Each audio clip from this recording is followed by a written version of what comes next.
GM and Ford are facing a potential catastrophe that might lead to their closure. They had to slam the brakes on production and cut jobs left and right. $5 billion in losses and over 1,000 workers out the door in just 1 week. Yeah, you heard me right. It's shaping up to be the car crash of the century, and we're here to spill the beans on why. And the question burning in everyone's mind, why can't they sell those sleek EVs they promised? Is it a scam? GM is on the brink, and their own CEO might be the one pulling the plug. But before we delve into that shocking revelation, let's see how Ford is navigating the tricky EV landscape. Here's a plot twist I never saw coming. Ford is losing $36,000 with every EV they sell. Can you believe it? Selling cars and watching money vanish faster than a tire screech. Now, that's a story you don't want to miss. Stick around, because we're diving deep into the heart of the automotive storm. The scenario has escalated to a critical moment, with Ford's electric vehicle division revealing a substantial operating loss of $1.3 billion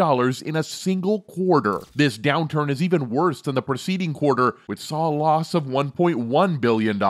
In comparison to the previous year, the current loss has more than doubled. It's not just a red flag, it's practically an entire fireworks display of financial distress lighting up Ford's executive offices. But what's causing this financial shock to Ford's finances? They're pointing fingers at their ongoing investment in EVs and challenging market dynamics, meaning they're pouring money into developing high-tech electric cars, but the sales aren't keeping pace. Adding to the complexity, many customers in North America are simply unwilling to pay premium prices for these luxury EVs over traditional gas or hybrid vehicles. The reason behind this consumer hesitation might just make you think twice before jumping on the electric vehicles. What we never thought would happen is here. Ford's star player, the F-150 Lightning, is hitting some unexpected roadblocks. The electric truck, once hailed as a game changer, is now facing a premature demise as Ford hits the brakes on production. Jim Farley, Ford's top executive, is rallying everyone to view the company as a startup, urging us to turn a blind eye to the losses piling up. It's like they're hitting the reset button and asking us to forget the stumble out of the gate. Shifting gears to General Motors, the scenario becomes even more dire. With a workforce reduction of over 1,000 individuals in just 1 week, incidents associated with their vehicles, and continuous setbacks in the electric vehicle arena, the plot thickens. Here's the play-by-play. The spotlight is on GM CEO Mary Barra, who seems to be steering the ship through stormy waters. Decision after decision, and let's be real, not all of them are winning moves. EV sales are plummeting, and their self-driving car cruise is hitting some serious speed bumps. And what's Mary Barra's strategy in the midst of this chaos? She's on the record saying that GM won't be slashing prices. Cheaper EVs under $30,000? Not in their game plan. They're going all in on luxury EVs, leaving the common man in the dust. But wait, there's more. GM has this grand vision of pumping out 400,000 EVs by mid-2024. But guess what? That plan's gone up in smoke. Why, you ask? The demand for their EVs is almost a ghost. In the third quarter of 2023, General Motors revved up their electric vehicle production to about 32,000 units, marking a 40% surge from the second quarter. Sounds impressive, right? Well, here's the curveball. Their sales only grew by 28%.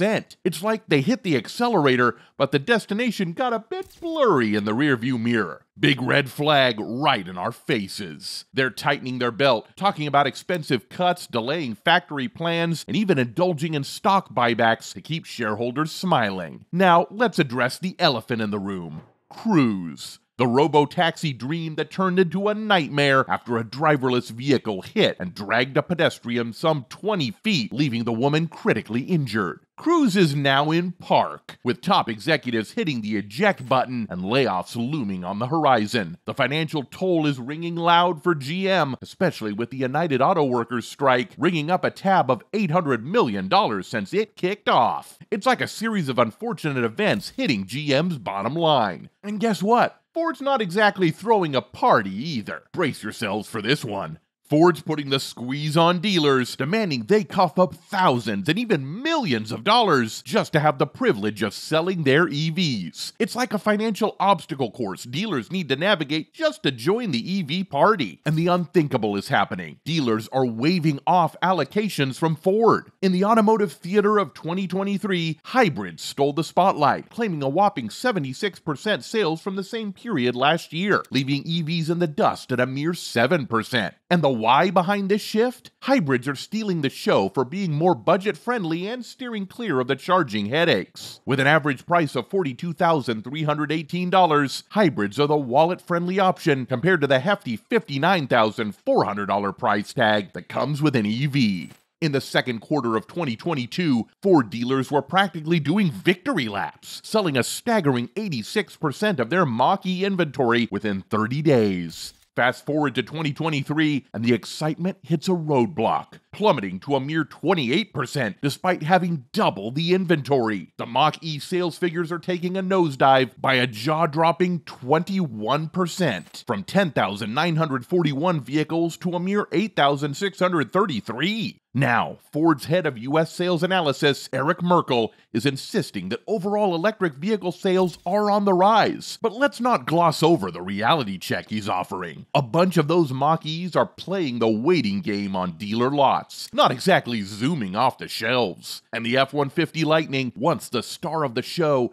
is now getting a chilly reception. In 2022, 70% of Lightning inventory was selling within 30 days. In 2023, it's a mere 40%. It's like the initial excitement for the electric truck has fizzled out, leaving it in the shadows. Ford had an ambitious target, 600,000 EVs in 2023, with a caveat. They're expecting to take a hit of at least $3 billion in the process. And the craziness doesn't stop there. Ford's dealers are being asked to cough up a cool $1 million to become EV certified, all to sell those cutting-edge yet seemingly unprofitable vehicles. Imagine being a dealer, shelling out big bucks, only to watch those high-tech EVs gather dust in your showroom. What do people want, you ask? A budget-friendly EV with a range over 300 miles, minus the flashy technological gimmicks. But here's the kicker. Brands are turning a blind eye to these demands. Ford and GM dealers find themselves drowning in unsold Lightnings and Mach-Es. And Ford's headache isn't an isolated incident. It's a glaring symptom of a larger ailment in the EV market. Even Tesla, the king of EVs, is grappling with the same dilemma, resorting to price cuts and sweet deals to clear out their inventory. The real shocker? States boosting the biggest EV sales are now experiencing the slowest growth. Ford sales paint a sad picture as they reveal a disheartening narrative. The overall sales have taken a 5% dip compared to last year, while electric vehicle sales have soared to a record high when contrasted with the sales figures of their gas-powered vehicles. Even Ford's reliable pickup trucks and SUVs, usually the stars of the show, are feeling the pinch. The situation is so dire that Ford is hitting the brakes on their EV investments, slicing off a chunk of $2 billion in planned expenditures. This includes downsizing their battery plant in Michigan and tapping the brakes on production in Kentucky. Here's the ironic twist. While Ford's EVs are struggling to find their footing, their internal combustion engine vehicles continue to be the mainstay, proving that the excitement for the future hasn't fully displaced the attachment to the past. So what's the takeaway here? Ford, along with GM and other automakers, are grappling with the harsh reality that transitioning to EVs is no walk in the park. The Biden administration is like the coach calling for a new game plan with strict emissions rules, pushing for a future where 67% of all new cars are electric by 2032. The big question remains, should car makers be taking their cues from politicians or listening closely to the desires of their customers? The automotive saga continues, and the road ahead is filled with twists and turns.